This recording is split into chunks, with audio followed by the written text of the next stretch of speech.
Hello friends, मी Vishakha global online मराठीमध्ये आपल्या सर्वांचं स्वागत आहे.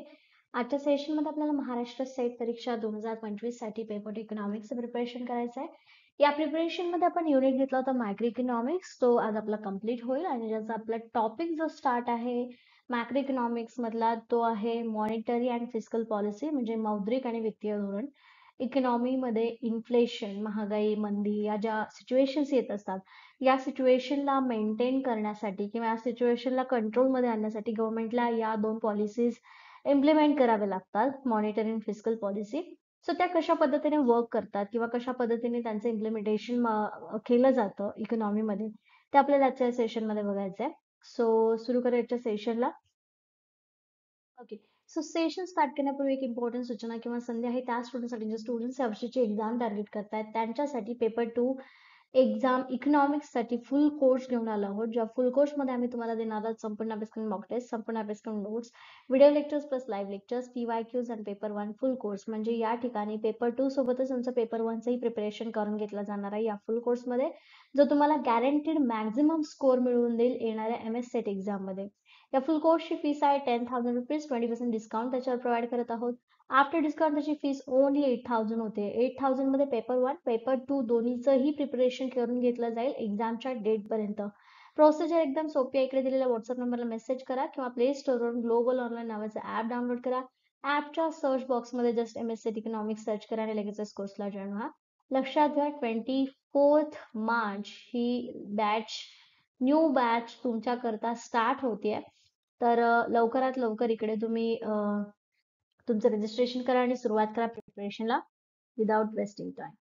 ओके. सो मी मॉनिटरी पॉलिसी आणि फिस्कल पॉलिसी याचं इंट्रोडक्शन जर म्हणायचं किंवा हा टॉपिक कशासाठी आहे हे जर समजून घ्यायचं झालं तर बघा, monetary and fiscal policies are two primary tools. ठीक आहे, यांना काय म्हटलेलं आपण, एक टूल्स आहेत, साधनं आहेत. ही कसली साधनं आहे ज्यामुळे इकॉनॉमीमध्ये इकॉनॉमिक ऍक्टिव्हिटीना कंट्रोल करण्यासाठी. इकॉनॉमिक ऍक्टिव्हिटी म्हणजे कोणत्या ऍक्टिव्हिटी? इन्फ्लेशन, महागाई आहे किंवा सस्टेनेबल डेव्हलपमेंट ग्रोथ आहे किंवा सस्टेनेबल ग्रोथ आहे, या सगळ्यांना कंट्रोल करण्यासाठी, रेग्युलेट करण्यासाठी गव्हर्नमेंट आणि सेंट्रल बँक दोन्हीही मिळून या पॉलिसीज इम्प्लिमेंट करत असतात. ठीक आहे. आर्थिक क्रियाकलापां नियंत्रित करण्यासाठी, महागाईवर नियंत्रण ठेवण्यासाठी आणि शाश्वत विकास साध्य करण्यासाठी सरकार आणि मध्यवर्ती बँक ही दोन प्राथमिक साधने मौद्रिक आणि वित्तीय धोरणे वापरतात. ही दोन साधनं आहेत. कोणती दोन साधनं आहेत? Monetary and fiscal policy. ठीक आहे, मौद्रिक आणि वित्तीय धोरण. आणि कोण इम्प्लिमेंट करतं हे? तर गव्हर्नमेंट आणि सेंट्रल बँक. ठीक आहे, दोन्ही मिळून करतात. आता कोण कुठली पॉलिसीवरती काम करतं किंवा कोण कुठली पॉलिसी कधी इम्प्लिमेंट करतं हे आपल्याला एक एक उलगडत जाईल. तर सगळ्यात पहिले आपण बघतो आहे मॉनिटरी पॉलिसी. मॉनिटरी पॉलिसी म्हणजे काय? मौद्रिक धोरण. ठीक आहे,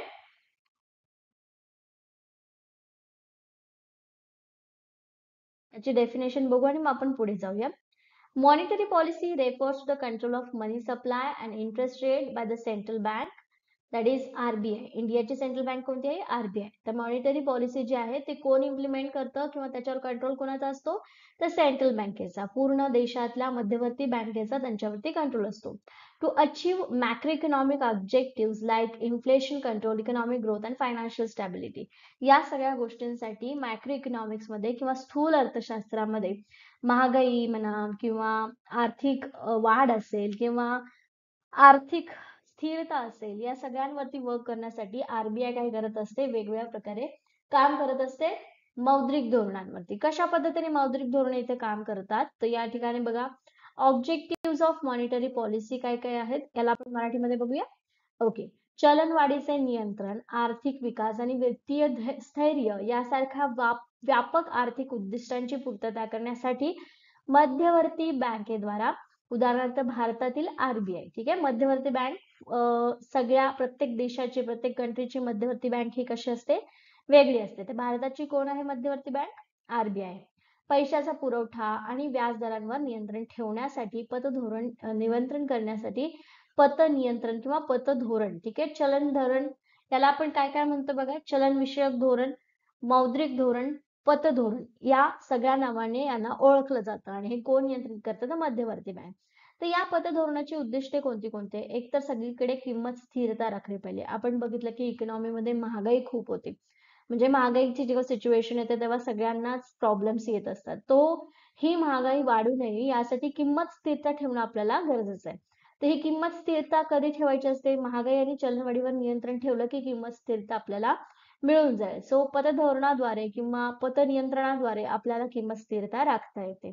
त्याच्यानंतर आर्थिक विकास साध्य करणे. ऑब्व्हियसली जर महागाई जास्त वाढली नाही तर लोकांकडे काही पैसे राखून स्वतःची प्रगती करण्यासाठी ते जे काही त्यांच्याकडे पैसे राहिलेले असतील त्याचं ते काय करू शकतात, उत्पादन किंवा रोजगाराला आधार मिळू शकतात आणि याच्यामुळे मग आर्थिक विकास कसा होऊ शकतो, साध्य होऊ शकतो. ठीक आहे.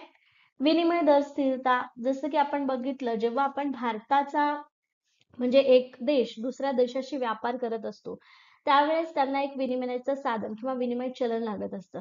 सो हा विनिमय दर जो आहे दोघांच्या चलनाचा दर एक फिक्स होत असतो. तो पूर्ण बाजारामध्ये व्यवस्थित राहावा, स्थिर राहावा, बाजारामध्ये तो दर जो आहे तो सगळ्यांसाठी फेअर राहावा, यासाठी हे धोरण जे आहे पतधोरण जे आहे ते काम करत असतं. ठीक आहे. आता आर्थिक विकास होतोय, किंमत स्थैर्य आपण राखतोय, तर पूर्णपणे वित्तीय स्थैर्य सुद्धा याच धोरणाद्वारे किंवा याच पॉलिसीद्वारे केलं जाऊ शकतं. स्थिर बँकिंग आणि वित्तीय व्यवस्था सुनिश्चित करण्यासाठी पतधोरण किंवा मौद्रिक धोरण, मॉनिटरी पॉलिसी इथे इम्प्लिमेंट केल्या जातात. पूर्ण रोजगाराची सिच्युएशन आहे. पूर्ण रोजगार काय करतो? पतविस्ताराच्या माध्यमातून बेरोजगारी कमी करते. म्हणजे आता पतविस्तार करणे म्हणजे काय की डायरेक्ट सगळ्यांना पैसे वाटून देणे का? नाही. इथे पूर्ण रोजगाराची क्षमता कशी होऊ शकते? मौद्रिक धोरण जेव्हा मार्केटमध्ये पैसे कमी असतात तेव्हा गव्हर्नमेंट त्यांना पैसे देऊ करते आणि जेव्हा मार्केटमध्ये पैसे जास्त होतात तेव्हा ते मार्केटमधले पैसे गव्हर्नमेंट आपल्या ताब्यात घेते म्हणजे आरबीआय कडे ताब्यात घेते. तर त्यामुळे पूर्ण रोजगाराची स्थिती निर्माण होते. ठीक आहे. सो अशा पद्धतीने ही काही उद्दिष्ट आहेत या मौद्रिक धोरणाची. आता ही मौद्रिक धोरणं इम्प्लिमेंट कशी केली जातात किंवा या मौद्रिक धोरणाचे प्रकार काय काय आहेत, कशा पद्धतीने काम करतात? तर इथे बघा टाइप्स ऑफ मॉनिटरी पॉलिसी. सगळ्यात पहिले आता ह्या दोन वरती आपल्याला काम करायचंय. एक तर आहे एक्सपान्शनरी मॉनिटरी पॉलिसी म्हणजे विस्तारवादी. ठीक आहे. विस्तारवादी मौद्रिक धोरण किंवा पॉलिसी. ठीक आहे. आता याच्यामध्ये काय म्हटलेलं आहे? Used in recession. जेव्हा मंदी चालू असते. मंदी चालू असते म्हणजे काय की मार्केटमध्ये जेव्हा पैसे कमी असतात, लोकांकडे पैसे नसतात, त्यावेळेस ही विस्तारवादी विस्तारण करणारी मौद्रिक पॉलिसी गव्हर्नमेंट काय करतं? इम्प्लिमेंट करतं. गव्हर्नमेंट म्हणजे इथे कोण आहे? तर आरबीआय आहे, सेंट्रल बँक आहे, मध्यवर्ती बँक आहे. सो कशा पद्धतीने हे विस्तारवादी मौद्रिक धोरण काम करतं? तर त्याच्यामध्ये बघा सगळ्यात पहिले इन्क्रीजेस मनी सप्लाय. सगळ्यात पहिले लोकांना काय करावं लागेल? बाजारामध्ये जे लोक काम करतायत त्या लोकांमध्ये पैशाचा सप्लाय, पैशाचा पुरवठा वाढवावा लागेल. ठीक आहे. आता रिसेशन मंदीच्या काळामध्ये काय होतं? कोणाकडेच पैसे राहत नाही. बरोबर आहे. सॅलरीज म्हणजे महागाई झाल्यामुळे सगळ्यांचे पैसे खर्च होऊन जातात. अजिबातच कोणताही भाजीपाला घेणं, वस्तू खरेदी करणं यासाठी पैसेच कोणाकडे नसतात. ही सिच्युएशन असते रिसेशन मध्ये, मंदीमध्ये पैसे नसतात. मग या सिच्युएशन मध्ये जर इकॉनॉमी किंवा आर्थिक ऍक्टिव्हिटीज ज्या आहेत त्या पुन्हा स्टार्ट करण्यासाठी काय हवे आहेत? पैसे हवे आहेत. मग हे पैसे कुठून येणार? तर हा पैशाचा पुरवठा जेव्हा वाढवला जाईल तेव्हा हे रिसेशनचं चक्र जे आहे ते ऑटोमॅटिक विस्तारलं जाईल. सो त्यासाठी पैशाचा पुरवठा वाढवणे हे सगळ्यात पहिलं काम केलं जातं. कोणामार्फत? आरबीआय मार्फत. मग हे पैसे वाढवतात म्हणजे काय करतात? डायरेक्ट लोकांना देऊ करतात का? नाही. याच्यामध्ये काय केलं जातं? Reduces interest rate. आता हे रिड्युसेस इंटरेस्ट रेट कमी करतात म्हणजे काय करतात? ज्या इंटरेस्ट रेटनी तुम्ही आता एखाद्या बँकेत जर गेला असाल, त्या बँकेमध्ये तुम्ही बघितलं असेल की तुम्ही जर पर्सनल लोन घेताय तर तुमचं 16% काहीतरी इंटरेस्ट रेट असेल, जे काही तुमचं लोन असेल त्याच्यावरती 16% इंटरेस्ट रेट असेल, तर पे करताना तुम्हाला तुमची प्रिन्सिपल अमाऊंट आणि इंटरेस्ट रेट दोन्ही पे करायचा असतो.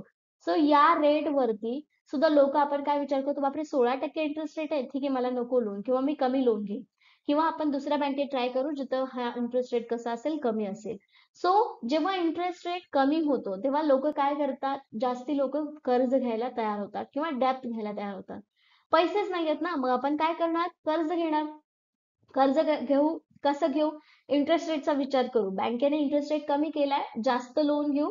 लोन घेतलं, उत्पादन वाढलं, रोजगार वाढला, रोजगार वाढला की लोकांकडे पैसे आले. हे चक्र कसं चालू राहतं आणि त्यामुळे ते इंटरेस्ट रेट जो आहे तो कमी केला तर तिथे काय होईल, तुमची इकॉनॉमी जी आहे किंवा इकॉनॉमिक ऍक्टिव्हिटी जी आहे ती पुन्हा रिऍक्टिव्हेट होईल. ठीक आहे. आता पुढे आणखीन काय आहे, एनकरेज बॉरोविंग्स अँड इन्व्हेस्टमेंट. हा, आता इथे इंटरेस्ट रेट तुम्ही कमी केला, लोकांकडे लोन घेऊन किंवा कशाही पद्धतीने पैसे अवेलेबल झाले, मग या पैशांचा वापर कसा करायचा, तर लोकांना घेणे म्हणजे उसने पैसे घेणे किंवा इन्व्हेस्टमेंटसाठी एनकरेज करणे. इन्व्हेस्टमेंटसाठी एनकरेज कसं करू शकतो, तर इथे इंटरेस्ट रेट कसे झालेत, कमी झालेत. ठीक आहे. मग लोक काय करणार, पैसे काढणार आणि ते इन्व्हेस्ट करणार. इन्व्हेस्ट करून त्यांचं जेव्हा इन्कम वाढेल तेव्हा ते आणखीन उत्पादन किंवा आणखीन इन्व्हेस्ट करतील. म्हणजेच इकॉनॉमीमध्ये पैसे जे आहे, पैशाचा पुरवठा आपोआप होईल. पुढे चौथ्या कंडिशन मध्ये leads to economic growth. Investment वाढली, बोरोइंग्स वाढले, इंटरेस्ट रेट कमी केला, पैशाचा पुरवठा व्यवस्थित झाला की ऑटोमॅटिक अर्थव्यवस्थेचं चक्र जे आहे ते कसं होतं, चालू होतं. ठीक आहे. अर्थव्यवस्थेचं चक्र पुन्हा सुरू होतं. ओके. आणि हे सुरू झालं की काय होतं, मग आपली इकॉनॉमी या विस्तारवादी मौद्रिक धोरणामुळे परत एकदा चालायला लागते. मंदीमधून ती रिकव्हरी फेज मध्ये येते. पैसे आले लोकांकडे की सगळ्या ऍक्टिव्हिटी परत चालू होतील. उत्पादन बनवण्यासाठी रोजगार देणं, रोजगार दिल्यानंतर लोकांची पर्चेसिंग पॉवर वाढणं, या सगळ्या चक्र परत चालू होतात. ठीक आहे. सो ही आहे एक्सपान्शनरी मॉनिटरी पॉलिसी, विस्तारवादी मौद्रिक धोरण. तर याच्यानंतर कॉन्ट्रॅक्शनरी मॉनिटरी पॉलिसी म्हणजे ह्याला अंकुशनवादी मौद्रिक धोरण मराठीमध्ये याला बघणार आहोत. तरी पण आपण इथे एकदा बघूया. कॉन्ट्रॅक्शनरी मॉनिटरी पॉलिसी म्हणजे अंकुशनवादी मौद्रिक धोरण. हे इन्फ्लेशन, महागाई जेव्हा असते त्यावेळेस ते काय केलं जातं, वापरलं जातं. आता इथे जसं मॉनिटरी पॉलिसी एक्सपान्शनरी किंवा विस्तारवादी मौद्रिक धोरणामध्ये आपण गव्हर्नमेंटनी काय केलं होतं, तर पैशाचा पुरवठा वाढवला होता. आता कॉन्ट्रॅक्शनरी मॉनिटरी पॉलिसीमध्ये म्हणजे महागाई जेव्हा असेल तेव्हा काय करावं लागेल, पैशाचा पुरवठा काय करावा लागेल, कमी करावा लागेल. महागाई कशामुळे होते, आपण बघितलं होतं की जेव्हा मागणी जास्त होते आणि पुरवठा वस्तूचा कमी होतो त्यावेळेस आपोआप महागाई होते त्या वस्तूसाठी स्पेसिफिकली. सो ते कमी होतं. मग लोकांना कंट्रोल करण्यासाठी काय करावं लागेल, ही महागाई कंट्रोल करण्यासाठी पैशाचा पुरवठा कमी करावा लागेल. पैशाचा पुरवठा कसा करणार आपण, इंटरेस्ट रेट वाढवून. इंटरेस्ट रेट कसा वाढवणार आपण, की जे लोक कर्ज घेत आहेत आणि त्यांची पर्चेसिंग पॉवर वाढवत आहेत त्यांना हे खूप महाग रेटनी, इंटरेस्ट रेटनी तुम्ही बोरो करायला लोन द्याल. आणि हे लोन दिल्यानंतर मग लोक काय करतील, जरा विचार करतील की लोन कमी घेतील किंवा गरज नसेल तर घेणारही नाही जर इंटरेस्ट रेट जास्त असेल तर. सो अशा पद्धतीने याचा फरक पडतो जेव्हा इंटरेस्ट रेट वाढवला जातो. Reduces borrowing and spending. Obviously खर्च आणि जे उसणं घेणं आहे याला आळा बसतो. लोकांकडे पैशाचा सप्लाय कमी झाला की आपोआप इथे काय होणार आहे, तो कमी होणार आहे. आणि यामुळे मग काय होणार आहे, महागाईला आळा बसणार आहे. सो कशा पद्धतीने मौद्रिक धोरणाने आपण हे कंट्रोल करू शकतो, एक्सपान्शनरी मॉनिटरी पॉलिसी आणि कॉन्ट्रॅक्शनरी मॉनिटरी पॉलिसी. ठीक आहे. विस्तारवादी पतधोरण आणि संकुचित पतधोरण. ओके. सो याच्यामध्ये परत एकदा मी शॉर्ट मध्ये सांगते की हे जे विस्तारवादी धोरण आहे ते मंदीमध्ये वापरलं जातं. मंदीमध्ये लोकांकडे पैसे कमी असतात त्यामुळे इथे विस्तार करायचा असतो. कशाचा, चलनाचा. कसा करू शकतो, पैशाचा पुरवठा वाढवायचा असतो, व्याज दरात कपात करून लोकांना पैसे इझिली मिळावेत या प्रोसेस मधून कर्ज आणि गुंतवणुकीला प्रोत्साहन दिलं जातं आणि इकॉनॉमीमध्ये पैसा येतो आणि ऑटोमॅटिक ऍक्टिव्हिटी आपली आपली जागा घ्यायला लागते. ठीक आहे. संकुचित पतधोरण कसं असतं, जसं महागाईमध्ये वापरलं जातं हे संकुचित पतधोरण. महागाई येते म्हणजे लोकांकडे खूप जास्त पैसे आलेले असतात, खूप जास्त प्रमाणावर मागणी होते आणि या मागणीला कमी करण्यासाठी मग लोकांकडचा पैशाचा पुरवठा जो आहे तो कमी करावा लागतो. आणि मग पैशाचा पुरवठा कसा कमी करणार, व्याजदरात वाढ करणार. लोकांकडे इझिली पैसे जाऊ द्यायचे नाहीत, व्याजदरात वाढ करायची. कर्ज घेणं आणि खर्च कमी करणं याच्यावरती भर लोकांना द्यायला लावणं आणि आपोआप महागाईवरती नियंत्रण केलं जातं. लोकांकडचे पैसे संपले टॅक्सेस वगैरे भरून तर तिथे मला सांगा, होणार आहे का, त्यांच्याकडे पैसे उरणार आहेत का काही महागाई उत्पादन करण्यासाठी किंवा डिमांड करण्यासाठी, ऑब्व्हियसली नॉट. सो अशा पद्धतीने हे दोन ज्या प्रकार आहेत मॉनिटरी पॉलिसीचे किंवा पतधोरणाचे, तर ते अशा पद्धतीने काम करतात. ओके. आता मॉनिटरी पॉलिसीचे टूल्स, जसं प्रत्येक गोष्टीचे टूल्स आहेत, साधनं आहेत, त्या साधनां थ्रू काय केलं जातं, आपण हे करतो म्हणजे वस्तूची मागणी किंवा वस्तूचं कॅल्क्युलेशन करतो. सो इथं मॉनिटरी पॉलिसीचे पण टूल्स आहेत. त्या टूल्स थ्रू आपण काय करतो, हे जे आता आपण म्हटलं की कॉन्ट्रॅक्शनरी, इंटरेस्ट रेट वाढवणं किंवा इंटरेस्ट रेट वाढवतो म्हणजे कशा कशाचे दर आपण वाढवतो, ते इथे बघा. हे क्वांटिटेटिव्ह इन्स्ट्रुमेंट आहेत. क्वांटिटेटिव्ह म्हणजे संख्यात्मक साधनं आहेत जी तुम्हाला उपयोगी येतात. म्हणजेच आपल्याला म्हणजे कोणाला सेंट्रल बँकेला उपयोगी येतात. सेंट्रल बँक म्हणजे कोण? RBI ला उपयोगी येतात. पैसे म्हणजे इकॉनॉमीमध्ये हवं असेल तेव्हा विस्तार करण्यासाठी, पैशाचा विस्तार करण्यासाठी, हवं असेल तेव्हा पैशाचं अंकुचन करण्यासाठी. सो याच्यामध्ये पहिला रेट जो आहे तो आहे रेपो रेट. सगळ्यांनी ऐकलं असेल, न्यूजपेपर मध्ये ऐकलं असेल, अभ्यास करताना ऐकलं असेल की रेपो रेट म्हणजे काय आहे. Rate at which RBI lends to commercial bank. Commercial बँकेला जेव्हा पैसे हवे असतात तेव्हा ज्या रेटनी RBI काय करते, पैसे त्यांना देऊ करते, त्याला रेपो रेट म्हणतात. समजा XYZ नावाची कमर्शियल बँक आहे आणि त्यांना 2 CRचं लोन पाहिजे, तर RBI काय करते, तुम्हाला आम्ही 4% इंटरेस्ट रेटनी हे 2 CR देतो, तर तुम्ही घ्या, त्याचा इंटरेस्ट आम्हाला पे करा आणि इन्स्टॉलमेंट मध्ये हे पैसे सुद्धा कमी करा. कारण RBI ही काय आहे, सगळ्या बँकांची बँक आहे, ह्या बँकेला बुडू देत नाही RBI. ठीक आहे. आणि हा रेट जेव्हा गव्हर्नमेंटला वाटतं की नको मार्केटमधले पैसे कमी करायचे, जेव्हा ही कमर्शियल बँक RBI ला पैसे मागते तेव्हा हा रेट कसा झालेला असतो, 4% वरून 12% झालेला असतो. हा रेपो रेट वाढवतो. म्हणजे कमर्शियल बँक पण काय विचार करेल, 2 CR वर 4% द्यायचे, 2 CR च्या ऐवजी मी काय करतो, 50 लाख घेतो. सो अशा पद्धतीने हा जो रेट आहे किंवा हा जो इंटरेस्ट रेट आहे, रेपो रेट आहे, तो मॉनिटरी म्हणजे पतधोरणामध्ये काम करत असतो. ठीक आहे. दुसरा आहे रिव्हर्स रेपो रेट. आता रिव्हर्स रेपो रेट, जसं RBI कमर्शियल बँकांना कर्ज देते तसंच RBI त्या बँकांकडून पैसे घेते सुद्धा. ठीक आहे. सो ज्या दराने RBI कमर्शियल बँकांकडून पैसे घेते त्याला रिव्हर्स रेपो रेट म्हणतात. Repo rate normal parent bank त्यांच्या चिल्ड्रन्सला लोन देते, ज्या रेटने देते त्याला रेपो रेट म्हणतात. रिव्हर्स रेपो रेट त्याच्या अपोजिट, पॅरेंट्स कडून काही उसने म्हणजे चाइल्ड म्हणजे आपले जे किड्स आहेत त्या किड्स कडून पॅरेंट्स काय करतात, जर त्यांना कुठले खाऊचे पैसे मिळाले असतील तर आपण काय सांगतो, हे 500 रुपये तू आज बाबांना दे, उद्या त्याच्यावर तुला आणखी 100 रुपये एक्स्ट्रा देऊ. ठीक आहे. हा काय आहे, रिव्हर्स रेपो रेट आहे. म्हणजे कमर्शियल बँक जेव्हा RBI ला लोन देते तर ज्या रेटला देते त्याला रिव्हर्स रेपो रेट म्हणतात. ठीक आहे.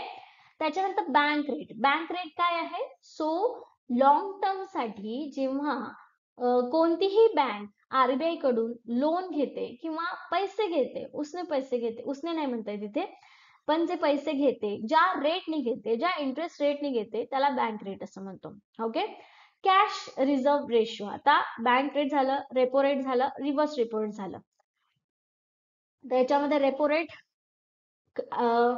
RBI काय करते, कर्ज घेते कोणाकडून, सॉरी RBI कमर्शियल बँकेला लोन देते, ज्या रेटने देते त्याला रेपो रेट म्हणतात. रिव्हर्स रेपो रेट मध्ये RBI कमर्शियल बँकेकडून लोन घेते.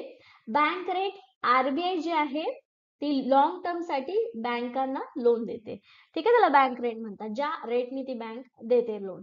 आता CRR म्हणजे काय, म्हणजे cash reserve ratio, percentage of banks total deposit that must be kept with RBI. एखादी कमर्शियल बँक जेव्हा स्टार्ट होते, नव्याने स्टार्ट होते, ठीक आहे, सो ती जेव्हा मार्केटमध्ये एंटर करत असते तेव्हा तिला सिक्युरिटी डिपॉझिट तुम्हाला ठेवायचं असतं RBI कडे. म्हणजे ती बँक बुडीत जाऊ नये किंवा त्या बँकेचं काही नुकसान होऊ नये, ती बँक खरंच लिगल आहे, ऑथराइज आहे आणि खरंच म्हणजे लोकांना लुटणार नाहीये, सगळ्या बँकांप्रमाणे ती सुद्धा बँक काम करणार आहे, याचा प्रूफ म्हणून CRR जो रेशो, ठीक आहे, जी अमाऊंट RBI कडे कमर्शियल बँकांना किंवा जी न्यू बँक आहे त्यांना ठेवावी लागते त्याला आपण म्हणतो cash reserve ratio. Cash reserve ratio याच्यासाठी म्हणतो की डिपॉझिट म्हणून कॅशच RBI कडे ठेवावी लागते बँकांना. ठीक आहे. समजते तुम्हाला, एखादी नवीन बँक जेव्हा बँक म्हणून काम करायला स्टार्ट करते तेव्हा तिला काहीशी अमाऊंट RBI कडे डिपॉझिट म्हणून ठेवावं लागते, तर त्याला आपण कॅश रिझर्व रेशिओ म्हणतो.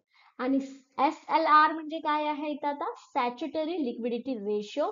SLR म्हणजे the percentage of bank's total deposits that must be invested in government securities. ठीक आहे. इथे पैशाच्या रूपामध्ये गव्हर्नमेंटकडे, पैशाच्या रूपामध्ये RBI is nothing but the government, पण ती सेपरेट एंटिटी आहे जी फायनान्शियल गोष्टींशी निर्णय घेते किंवा गव्हर्नमेंटला मदत करते निर्णय घेण्यासाठी. ठीक आहे. सो कॅश जेव्हा ठेवली जाते तर त्याला CRR म्हणतात, आणि काही गव्हर्नमेंट सिक्युरिटीज किंवा गोल्ड किंवा असेट्सच्या रूपामध्ये काही गोष्टी जेव्हा बँकेकडे ठेवावे लागतात म्हणजे आरबीआय कडे इन्व्हेस्ट करावे लागतात कमर्शियल बँकांना ऍज अ डिपॉझिट म्हणून, त्यांना आपण म्हणतो SLR, सॅच्युरेटेड लिक्विडिटी रेशिओ. आता हे मी इंग्लिशमध्ये सांगण्याचे रिझन्स की आपल्या सगळ्यांना repo rate, reverse repo rate, bank rate, cash reserve ratio, saturated liquidity ratio हे वर्ड्स असेच माहिती आहेत, इंग्लिशमध्येच माहिती आहे. ठीक आहे. आता याच्यामध्ये बघा मराठीमध्ये पण सेम आहे, repo rate, reverse repo rate, bank rate, CRR आणि SLR. ठीक आहे. सो यांना ऑलरेडी मी एक्सप्लेन केलेलं आहे. तर मराठीमध्ये बघा रेपो रेट म्हणजे आरबीआय ज्या दराने व्यापारी बँकांना कर्ज देते त्याला आपण रेपो रेट म्हणतो.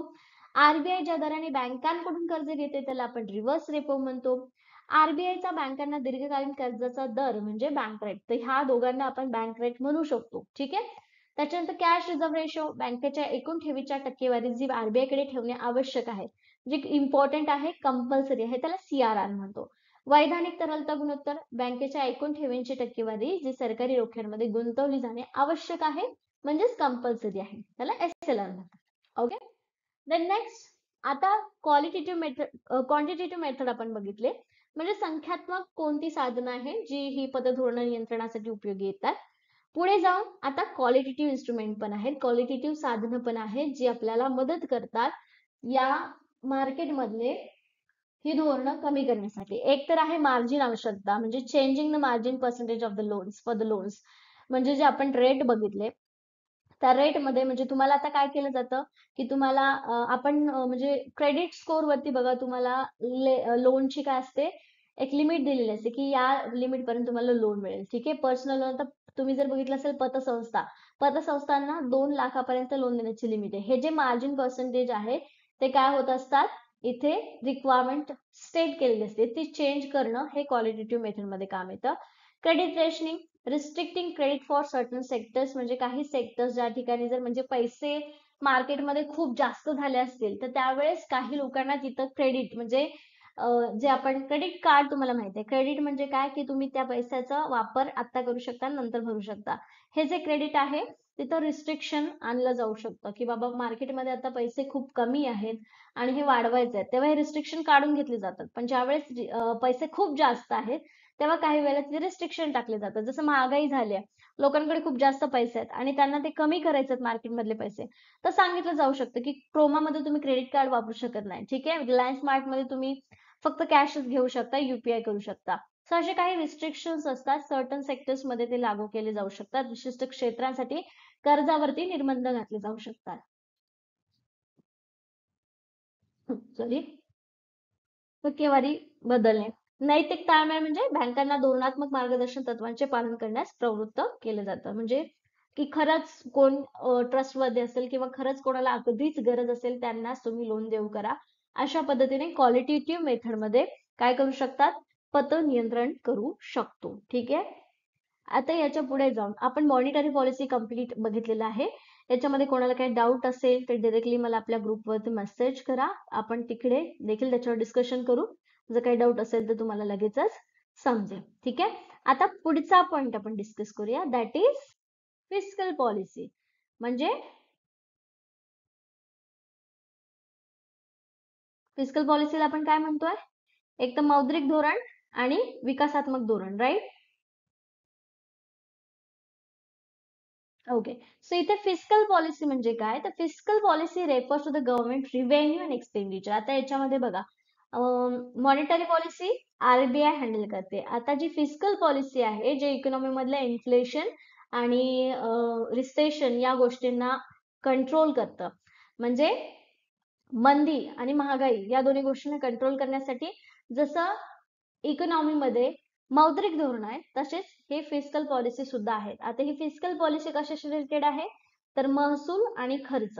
Policy aimed at influencing economic conditions including taxation, government spending. आता याच्यामध्ये जो गव्हर्नमेंटचा रिव्हेन्यू आहे, गव्हर्नमेंटचा उत्पन्न आहे आणि गव्हर्नमेंटचा खर्च आहे, याच्यावरून देखील हे जे इन्फ्लेशन, महागाई आणि मंदी आहेत ह्या गोष्टी काय करू शकतात, कंट्रोल करू शकतो.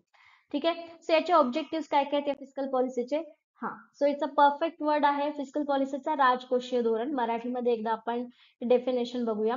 वित्तीय धोरण म्हणजे कर आकारणे आणि सरकारी खर्चासह आर्थिक परिस्थितीवर परिणाम करण्याच्या उद्देशाने सरकारी महसूल आणि खर्च धोरण आखणं किंवा त्यांचं प्लॅनिंग करणं, याला आपण काय म्हणू शकतो, राजकोषीय धोरण होय. ओके, सो राजकोषीय धोरणाची उद्दिष्ट काय काय आहेत, कशासाठी ही राजकोषीय धोरण आपण काम करतो किंवा ह्याचं काम काय असतं?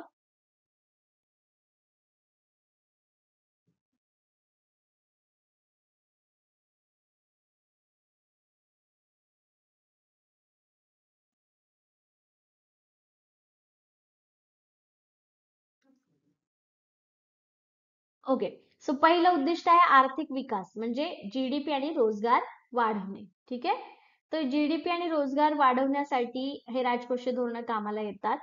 त्यानंतर किंमत स्थिरता आणण्यासाठी म्हणजे महागाई आणि चलनवाढ, जसं मी सांगितलं की रिसेशनची सिच्युएशन आणि तुमची रिसेशनची सिच्युएशन आणि तुमची महागाईची सिच्युएशन, या दोन्ही सिच्युएशनला तुम्ही काय करत असता, किंमत स्थिरता आणण्यासाठी देखील हे काम करत असतात, राजकोषीय धोरण हे आखत असतात. ठीक आहे, समाज कल्याण, समाज कल्याण काय करतं, उत्पन्नातील विषमता आणि दारिद्र्य कमी करते. ओके, समतोल प्रादेशिक विकास, सर्व क्षेत्रातील विकासाला चालना देण्याचं राजकोषीय धोरण काम करतं. देन अगेन तूट व कर्ज कमी करते. ओके, सो याच्यातलं शाश्वत सरकारी वित्त व्यवस्था राखण्याचं काम राजकोषीय धोरणामार्फत केलं जाऊ शकतं. तर तूट आणि कर्ज कमी करणं म्हणजे शाश्वत आणि सरकारी वित्त व्यवस्था राखण्याचं काम कशा पद्धतीने केलं जातं, इथे आहेत प्रकार. ठीक आहे, types of fiscal policy. Fiscal policy म्हणजे राजकोषीय धोरणाचे, जसं मॉनिटरी पॉलिसीचे दोन प्रकार आहेत की एक्सपान्शनरी फिस्कल पॉलिसी, एक्सपान्शनरी मॉनिटरी पॉलिसी म्हणजे विस्तारवादी मौद्रिक धोरण, तसंच विस्तारवादी विस्तारवादी राजकोषीय धोरण. ह्याला राजकोषीय धोरण म्हणतात कारण हे गव्हर्नमेंट करत असतं आणि मौद्रिक धोरण कोण करतं, आरबीआय करतं. लक्षात राहील, विस्तारवादी राजकोषीय धोरण. तर हे राजकोषीय धोरण जे आहे तर याच्यामध्ये विस्तार करणं म्हणजेच पैशाचं सप्लाय वाढवणं. मग हे रिसेशन, जेव्हा मंदी असेल, मार्केटमध्ये पैसे कमी असतील, तेव्हा हे विस्तारवादी राजकोषीय धोरण इम्प्लिमेंट केलं जातं. कसं केलं जातं, इन्क्रीजेस गव्हर्नमेंट स्पेंडिंग म्हणजे इथे गव्हर्नमेंट काय करतं, गव्हर्नमेंट खर्च करणं वाढवतं. खर्च कशावर करण्याला वाढवणार, इन्फ्रास्ट्रक्चर बिल्ड करणं, लोकांना रोजगार मिळवून देण्यासाठी वेगवेगळ्या गोष्टींवरती खर्च करणं, लोकांना जे टॅक्स पे करावे लागतात ते टॅक्स काय करतं गव्हर्नमेंट, कमी करतं. समजा एखाद्याची सॅलरी आहे 1,00,000 रुपये, त्याच्यावरती तो 10,000चा टॅक्स भरतोय, तर हे टॅक्स लोकांकडे पैसे कमी राहत आहेत म्हणून हा टॅक्स रिड्यूस करून डायरेक्ट 7,000 केला, तर उरलेले 3,000 जे आहे ते लोकांना इन्व्हेस्ट करण्यासाठी उरतात. म्हणजे लोकांकडे पैशाचा पुरवठा इथे वाढतो जेव्हा टॅक्स कमी होतात. गव्हर्नमेंट स्पेंडिंग वाढवल्यामुळे काय होतं, रोजगार उपलब्ध होतो. रोजगार वाढला की लोकांकडचे पैसे सुद्धा अवेलेबल होतात. ठीक आहे, स्टिम्युलेट्स डिमांड अँड इन्व्हेस्टमेंट. ऑब्व्हियसली जर पैसे टॅक्स रिड्यूस केला, गव्हर्नमेंट स्पेंडिंग वाढवले, लोकांकडे पैसे अवेलेबल झाले, तर तिथे इन्व्हेस्टमेंट आणि डिमांड, मागणी आणि गुंतवणूक दोन्ही वाढणार आहे. सो अशा पद्धतीनेही आता ह्याच्यामध्ये कुठल्याही प्रकारचं गव्हर्नमेंटचं मॉनिटरी पॉलिसीचं कुठलेही इन्स्ट्रुमेंट याच्यात नाहीये. ठीक आहे, इन्स्ट्रुमेंट नाहीये म्हणजेच की पैशाचा सप्लाय वाढवणं हे अशा पद्धतीने वाढवला जातो ह्या गोष्टींद्वारे. राजकोषीय धोरण म्हणजे क्वालिटेटिव्ह मेथडनी तुम्ही मार्केटमध्ये पैसे अवेलेबल करू शकता. ठीक आहे, त्याच्यानंतर कॉन्ट्रॅक्शनरी फिस्कल पॉलिसी म्हणजे जेव्हा महागाईच्या कालावधीमध्ये कॉन्ट्रॅक्शनरी म्हणजे अंकुंचन, पैशाचं अंकुंचन किंवा अंकुंचनवादी राजकोषीय धोरण म्हणजे याच्यात पैसे कमी करणं, मार्केटमधले पैसे, बाजारातील अर्थव्यवस्थेतील पैसे कमी करण्यासाठी हे वाढवलं जातं. इन्फ्लेशन म्हणजे महागाईच्या वेळेला हे पैसे कमी करायचे असतात इकॉनॉमी मधले, तेव्हा गव्हर्नमेंट काय करतं, गव्हर्नमेंट स्पेंडिंग रिड्यूस करतं म्हणजे कामं जे आहेत ती जरा कमी करतात. गव्हर्नमेंट खर्च करणं, इन्फ्रास्ट्रक्चर वरती वगैरे काम करणं कमी करतं. टॅक्सेस वाढवले जातात जेणेकरून लोकांमधले एक्स्ट्रा पैसे जे आहेत ते टॅक्सेस थ्रू आपल्याकडे घेतले जातात आणि इन्फ्लेशन किंवा बजेट डिफिसिट जे आलेलं आहे ते तिथे कंट्रोलमध्ये होतं. ठीक आहे,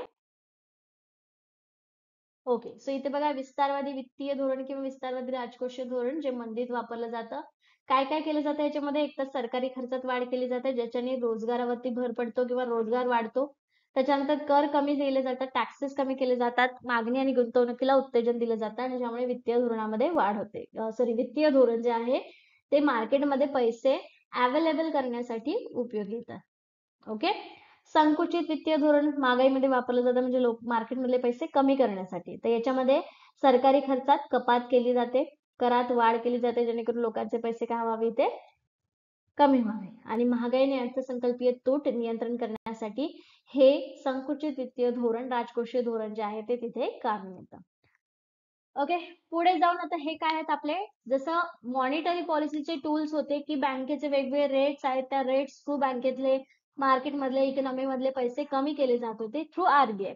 आता गव्हर्नमेंट त्यांच्या टूल्स किंवा त्यांच्या साधनांनुसार मार्केट मधले पैसे कमी किंवा जास्त करू शकते. मग असे कोणते कोणते गव्हर्नमेंटचे टॅक्सेस टूल्स आहेत, साधन आहेत, ज्यामध्ये पहिलं साधन आहे टॅक्सेशन पॉलिसीस, म्हणजे जो टॅक्स गव्हर्नमेंट कर जो लावते त्या करा थ्रू मार्केटमध्ये पैसे कमी जास्त करू शकते. ठीक आहे, मार्केटमध्ये टॅक्सेशन पॉलिसीज कशा काम करतात हे तुम्हाला समजलं की एखाद्याची सॅलरी 1 लाख रुपये आहे, 10,000 रुपये त्याच्यावर टॅक्स देत असेल, तर जेव्हा मार्केटमध्ये पैसे अवेलेबल करायचे असतात तेव्हा तिथे टॅक्स कमी केले जातो, म्हणजे 10,000वरून 7,000 रुपये टॅक्स भरायचा, म्हणजे 3,000 रुपये त्या व्यक्तीला मार्केटमध्ये अवेलेबल होतील खर्चण्यासाठी. आणि जेव्हा मार्केटमधले पैसे कमी करायचे असतात तेव्हा तो टॅक्स 10,000वरून 15,000वरती नेला जातो, म्हणजे जे एक्स्ट्रा 5,000 रुपये तो दुसरीकडे खर्च करत होता तो ते गव्हर्नमेंटला पे करेल. ठीक आहे, गव्हर्नमेंटकडे येईल. सो अशा पद्धतीने टॅक्सेशन पॉलिसी काम करते. ठीक आहे, तर इथे पहिलं आहे डायरेक्ट टॅक्सेस आणि दुसरं आहे इनडायरेक्ट टॅक्सेस, म्हणजे प्रत्यक्ष कर आणि अप्रत्यक्ष कर दोन्ही करांथ्रू गव्हर्नमेंट काय करते, पैशाचं अंकुचन, कॉन्ट्रॅक्शन आणि एक्सपान्शन, विस्तारण आणि अंकुचन करत असते. डायरेक्ट टॅक्सेस मध्ये इन्कम टॅक्स येतं, कॉर्पोरेट टॅक्स येतो, वेल्थ टॅक्स म्हणजे प्रॉपर्टी किंवा टॅक्स संपत्तीचा कर असतो तो येतो. इनडायरेक्ट टॅक्सेस मध्ये मग जीएसटी येतो, एक्साइज ड्युटी, कस्टम ड्युटी, ह्या सगळ्या येतात इनडायरेक्ट टॅक्सेस मध्ये. गव्हर्नमेंट यांच्या थ्रू ते पैसे कलेक्ट करते. दुसरा आहे गव्हर्नमेंट एक्सपेंडिचर, म्हणजे सरकारी खर्च. सरकारी खर्च मधून कशा पद्धतीने मार्केट मधले पैसे कमी जास्त करू शकतो, जसं की बघा रेव्हेन्यू एक्सपेंडिचर म्हणजे महसुली खर्च जो आहे, जो लोकांचे आता जे गव्हर्नमेंट एम्प्लॉईज आहेत त्यांच्या सॅलरीज करणं, सबसिडीज देणं, पेन्शन देणं, हे काय आहे, महसुली खर्च आहे, म्हणजे लोकांना त्याच्यामुळे पैसे मिळतात. तर ज्या वेळेस मार्केटमध्ये पैसे वाढवायचे असतात तेव्हा सॅलरी, सबसिडीज, पेन्शन्स वाढवल्या जातात आणि ते लोकांना देऊ करतात. पण ज्या वेळेस लोकांना मार्केटमध्ये पैसे कमी करायचे असतात तर ह्याच्यामध्ये काहीतरी डिडक्शन करून गव्हर्नमेंट त्यांना हे पैसे देत असते. सॅलरीज कमी करणं, सबसिडीज कमी करणं, पेन्शन कमी करणं, अशा पद्धतीने गव्हर्नमेंट पैसे मार्केटमधले कमी करते. कॅपिटल एक्सपेंडिचर म्हणजे भांडवली खर्चामध्ये मग इन्फ्रास्ट्रक्चरवर खर्च करणं, संरक्षणावरती खर्च करणं, शिक्षणावरती खर्च करणं, हे कमी करते. ठीक आहे, जेणेकरून लोक तिथे दुसरे आपला खर्च करतील आणि ते पैसे मग गव्हर्नमेंटच्या खात्यात येतील. त्याच्यानंतर पब्लिक डेट अँड बॉरोविंग म्हणजे सार्वजनिक कर्ज आणि उसने घेणं, याच्यावरती सुद्धा राजकोषीय धोरण काम करतं. म्हणजे जसं की इंटरनल बॉरोविंग म्हणजे गव्हर्नमेंट काय करतं, आरबीआय कडून लोन घेतं, कमर्शियल बँकेकडून लोन घेतं, म्हणजे त्यांच्याकडचे पैसे कमी होतील आणि आपोआप मार्केट मधले पैसे सुद्धा कमी होतील.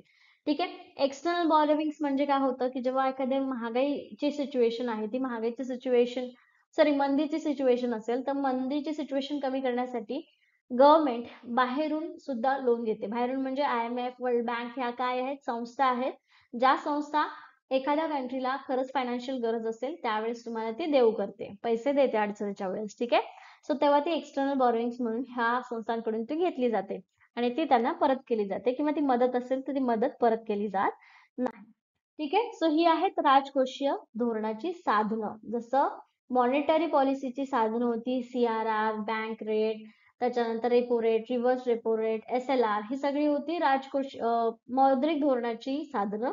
राजकोषीय धोरणाची साधनं आहे कर, सरकारी खर्च आणि सार्वजनिक कर्ज. ठीक आहे, त्यांच्या मध्ये वेगवेगळे बेसिक सब पॉइंट्स आहेत, ज्या सब पॉइंट्स थ्रू गव्हर्नमेंट काय करत असते, इकॉनॉमी मधले पैसे कंट्रोल करत असते.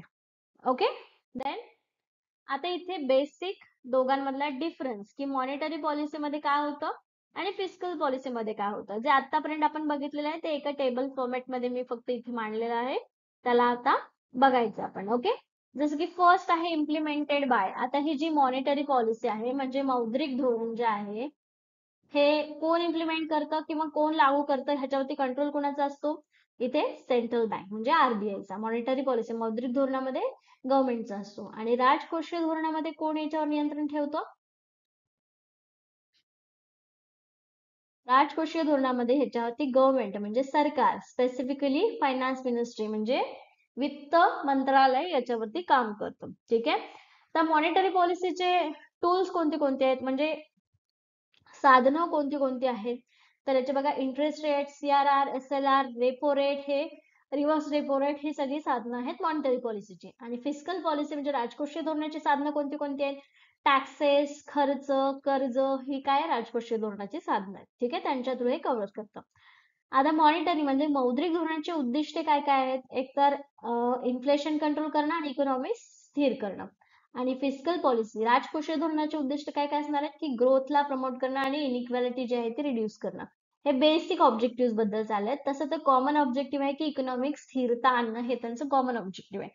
पण त्याच्यामध्ये राजकोषीय धोरणामुळे वाढीला म्हणजे जी वृद्धी असते त्याला प्रेरणा मिळते आणि असमानता जी आहे ती कमी केली जाते.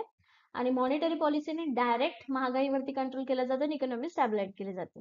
मौद्रिक धोरणाचा इफेक्ट हा शॉर्ट टर्म साठी असतो. बघा, जे रेट असतात ते तेवढी सिच्युएशन सुधारण्यासाठी असतात, त्याच्यानंतर ते लागू होत नाही, ते नेहमी चेंज होत राहतात.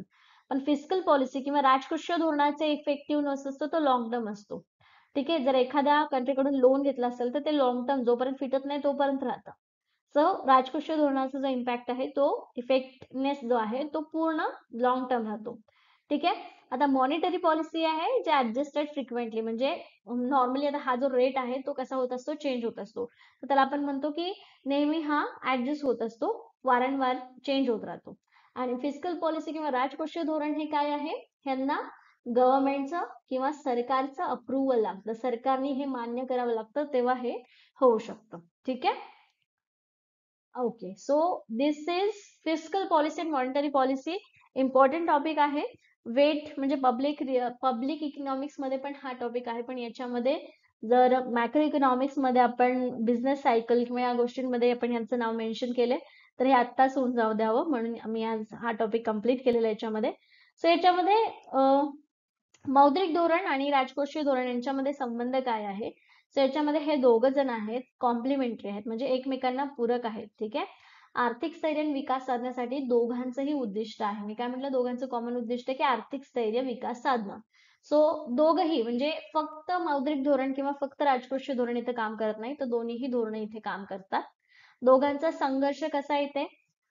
फिस्कल पॉलिसी म्हणजे विस्तारवादी वित्तीय धोरणामुळे महागाई वाढू शकते, त्यासाठी संकुचित पतधोरणाची आवश्यकता आहे. म्हणजे कधी कधी धोरण म्हणजे विस्तारवादी धोरण आहे की लोकांना इन्फ्रास्ट्रक्चर रोजगार जर मिळून दिला तर तिथे महागाई वाढू शकते. मग महागाई वाढू नये म्हणून काय करायचं? तर कर्जचे रेट, इंटरेस्ट रेट जे आहे ते वाढवायचे. म्हणजेच काय?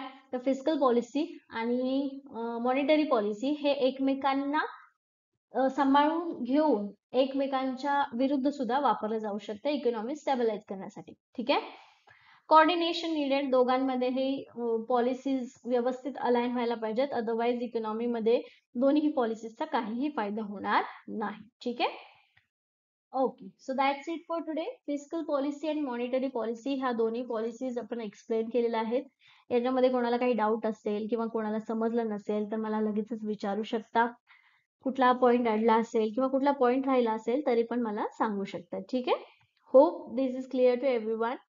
So thank you everyone. Have a good day and all the very best.